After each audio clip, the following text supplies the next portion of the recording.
let's kick it off with the Vikings. They lost in the NFC Championship game last year. Overall, we're a very productive fantasy team, being 16th or higher in all 4 positions and points per game.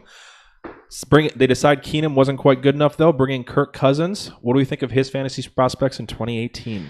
I love his fantasy prospects in 2018. To me, him and Matt Stafford are the 2 most consistently underrated quarterbacks for fantasy in this league. Cousins' ADP right now is 705. And honestly, he inherits some of the best skill guys in the league with Diggs, Cook, Thielen, and Rudolph. He's got 4,000 plus yards the last 3 seasons and hasn't missed a game, including last year when his O-line was completely decimated. There was nobody to block from him, and he really didn't have weapons not named Jamison Crowder. He found ways to continue to get it done, but continues to be undervalued. And his offensive coordinator, let's just say this. When he was in Cleveland, he managed to get 4,156 yards, 20 touchdowns, and 12 interceptions out of guys named McCown and Manziel. So, just to put it into perspective, Kirk Cousins couldn't have landed in a better situation, I don't think. Yeah, all of that, and they're getting Dalvin Cook back, so that offense is going to be scary good. Yeah, I think the only question mark is going to be, can they make sure that the offensive line is good enough to keep Cousins protected and keep the running game going? Do they need to after what he did last year? Oh, shit. It'll still help, but he's shown that he can do it even with some lackluster weapons. It is a massive upgrade here. A little bit of questions about no Shermer there this year, if the offense is going to be quite as good. But I think if you're looking for a safe quarterback, especially when you don't have to spend a premium on and still get for sure a mid to back end QB1, Cousins and, as was mentioned, Stafford are the 2 I'm looking at in this draft. And him and Winston. Those 2 and Winston for me. Winston is the one I can get even a little cheaper. Well, yeah. He's about 5 rounds cheaper. He's a great value brand, Stafford and Cousins. Yeah, Cousins is my QB5. I mean, he had 3 straight seasons of 25 plus touchdown passes. I know last year was a little hurt on his numbers, but I mean, the fact that he got 4,000 yards on that offense and 25 touchdowns is fucking remarkable. Yeah, so the worst you're going to get is 4,025. The worst you're going to get is a QB1 finish. I'm sorry, guys. I'm sorry. Yeah, I got him at 4. Yeah, 5 for me as well. Where do you got him in your rankings there, Pat? He's definitely a guy I'm going out and acquiring. I actually have shares of Cousins and Stafford in almost all my leagues across the board, PPR, Dynasty or redraft. So he's not a top 5 guy for me, but I'd probably top 8, maybe around that 7-8 range for me. Stafford, I have a little bit higher. It might be the homerism showing, but I've got Stafford as a top 5 guy this year. I think I got Stafford at about 8, so I'm not that far off from you. I'm pretty sure he's my 8 or 9. We're one of the few people that actually realize that Stafford's a QB1 year in and year out. Most people don't. Yeah. It's not always pretty, but he seems to always get there. Mm-hmm. All right, so we're given the full endorsement on Cousins. What do we think of his main running back, Dalvin Cook? So Dalvin Cook, I think the running workload, regardless how good he is, especially at the injury and coming off of it, gets cut into a little bit by Latavius Murray, but he's going to have all of McKinnon's touches. I'm pretty sure he's going to get plenty of work, both in the receiving game and as a runner. He flashed the ability to do it at the beginning of last year. So Dalvin Cook's a guy that if people are down on, once you get out of that, first tier and a half of running backs that I want to take. Yeah, I agree. He had a 69.2% opportunity share. I think that slightly goes up, but because Murray's a better pass blocker overall. But Cook can do everything else. He can, he's a better runner, he's a better pass catcher. If he would have played all 16 games, or at least, posted a 16-game season, he would have 296 carries, 1,400 yards, 8 touchdowns, 64 targets, 48 receptions, 360 yards, and 2 touchdowns there. Which would have been good for a top RB5 finish in half-point PPR leagues. And he was in terms of points per game, he was 9th. Yeah, he was insane. He was leading the league in rushing before he got hurt too. So yeah, so they were leaning on him as a feature back. I mean, a full workload. I think outside of the Pittsburgh game and the game he got injured, he was over 20, 25, at least over 20 carries every game, and he was on pace for that against the Lions. I think he had 13 before he got hurt. And that was early in the second half. The week after I traded for him. So I mean, he's all reports, he's looking good, coming out of the OTAs, going into camp. I fully expect him to be ready to go, day 1, week 1. And, expect the same as they did last year. Lean on him. He's going to get his, 15, 20 plus touches every game.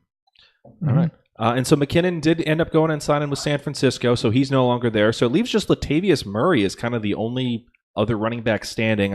I personally don't see him as any real value on his own outside of maybe a desperation type flex play, but he's got to be arguably a top 3 handcuff in the league right now.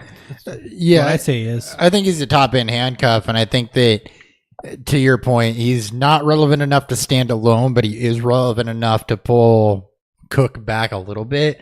You also got to remember that during those games when Cook was playing, Murray really wasn't. I think was he injured coming into the season? No, it was McKinnon who was mainly getting the work. Oh, it was McKinnon that was mainly that was mainly getting the additional work. So it's just something to keep in mind there. But yeah, I would expect Murray to end up taking those touches this year because I don't think they want to give 30 touches a game to Cook. They probably want to keep him in that 20 to 25. It really depends. Not with the injury. Yeah, it just really depends on the game flow. I could see him being around 250 carries, though, with another... Cook? Yeah, 30 to 40 receptions. He's my 12 right now, so... He's my 8. 9. I'm super high. I fucking love Dalvin Cook this year. Yeah. Top 10. I've got him in my, right around the 8-9 range for me. Yep. Yeah, he's kind of one of the last few guys where it's just like 100% rubber stamp. I'm not even going to worry about it. He's going that high too. He's going 201 is his ADP at the moment. That's good. Yeah, there's 8 or 9 running backs taken in that first round. It's nuts. I would absolutely love him there. All right, moving on to the receiving game where I think this actually even gets more fun. You got Adam Thielen and Stefon Diggs taking up the top 2 spots there. 11th and 14th in points per game last year. Which one are you preferring coming into 2018?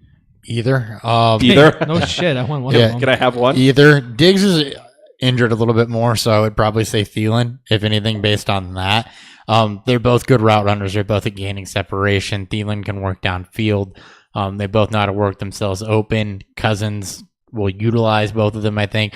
I actually think he utilized Crowder more.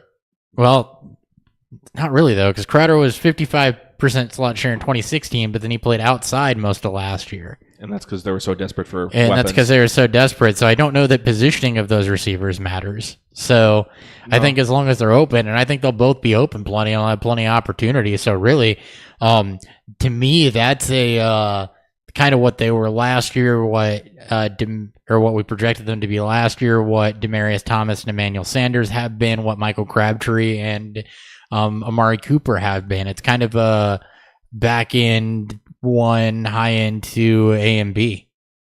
Just based on ADP, I can get a Diggs before Thielen, but they're both 3rd round picks. Diggs is 311, Thielen is 304. They're both going in the 3rd round. I mean, I think they're both going to command 125 plus targets. I think so too. And just given with all this offense is going to be balanced in terms of his throwing and running, and the fact that they're going to be in the red zone a shit ton, Diggs gets my nudge because he's fantastic in the red zone.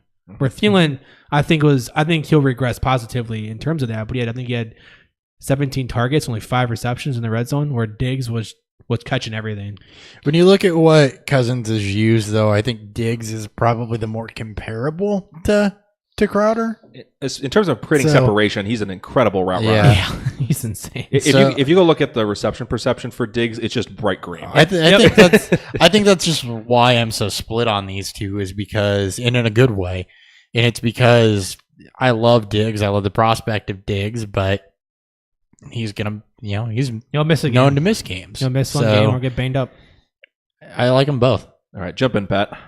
Say I'm a little higher on Diggs. He was a guy I actively went out and acquired in one of my dynasty leagues last year, or this offseason, I should say. So I'm a little higher on Diggs. I think again, the red zone targets and the touchdown, just looking at last year's numbers, 8 touchdowns for Diggs, 4 for Thielen. I like touchdowns. So we all do. I will take touchdowns over the receptions, even in a PPR league. So give me the guy that's gonna find the end zone. Yeah, actually, in my rankings, I have it that way. Diggs is actually my 12, and Thielen comes in at my 18. I'm the same. I got Diggs 12, but I got Thielen 14. I think they're both extremely safe in this offense. Mm-hmm. Yeah, both top 20 guys. Diggs a little bit higher for me. Yep. All right. I have it the same, but the other way. Thielen's 12, Diggs is 14. Okay, so we're all pretty similar there. We all love them both. And they're both in kind of a tier of wide receiver, too, that's just like you could pick your poison. And again, way too early rankings. I haven't projected anything out. That's a field pick. That may change. All right. I just want a quick touch on Laquan Treadwell because it sounds like he is running with the ones, kind of. He was. rumor was it was Stacey Cooley running with the ones until he got hurt, and then Treble got in. So it's not even. So with the whole Kendall Wright thing too, he seems to be pretty much buried. Well, and I honestly don't know how interested I am in. You know that Cousins can support 2,000-yard receivers. He's done it before, and he can support the tight end. I don't know how interested I am in a third receiver, though. Yeah, unless they re-sign Randy Moss at 22 years old, I don't think he supports 3 receivers. No, I don't think he does either. So I think that it's going to be. I mean, Cook obviously is going to be an option. I love the outlook for Rudolph, who we'll get to in a minute, and Thielen Diggs. I'm not interested in a third wide receiver there, though. Yeah, I think this team kind of ends up pretty similar to the Steelers in last episode, where you just know who's good, and you're not really that worried about anybody else. Yeah, nobody else has proved it. I was going to say, looking at the depth chart, there's Thielen, there's Diggs, and then there's a bunch of question marks and a whole lot of nope, avoid. Just a bunch of guys. And 3 undrafted rookies. Exactly. Jake Weineke. You are such a truther. I am a Jake Weineke truther. All right, and let's hit on Rudolph here. He was 10th in points per game last year. Where do you see him with Cousins, who has historically just fed his tight end, whoever it was? Where was he last year? 10th in points per game. He's probably going to be about 6. Yeah. If I had to, where do I have him ranked at? He's my 8. He's 7. going 702 ADP. 6. Hey, remember where I had him ranked? Yeah. No, I'm right there with it. You look at what Cousins did with Jordan Reed historically, the fact that Rudolph is a proven pass catcher, he's a proven move tight end, and the red zone reindeer, he established that before he established anything else, which, I mean, Reed's double-digit touchdowns with Kirk Cousins. I mean, I know that doesn't translate specifically, but if you want to talk about a guy that I like as a red zone target, Rudolph. He had 14 red zone receptions, which was second among tight ends. 8 total touchdowns last year. I'm assuming Jimmy Graham was the only one who beat him. Oh, of course. I think he had like 10. Because he only got thrown to in the red zone. Yes. Right. We'll get to him momentarily. All right. Pat, what do you think of Rudolph? I like him. Like him as the top 5 tight end this year. Ooh. Love it. There you go. Yeah, I like Walker and Olsen slightly more, but he comes in just behind them for me. Yeah, it's actually exactly 2 people that I have that push him to 6 for me is Walker and Olsen. It pains me to say this, but I'm high on Kyle Rudolph this year. I don't want to, because I don't want to see what he's going to do to my Lions, but I like him, and I got him as my tight end 5 this year. I'm a Bears fan, so I feel you. Yeah. This is we're excited. I don't want to talk about the Bears. I might just mute for that one.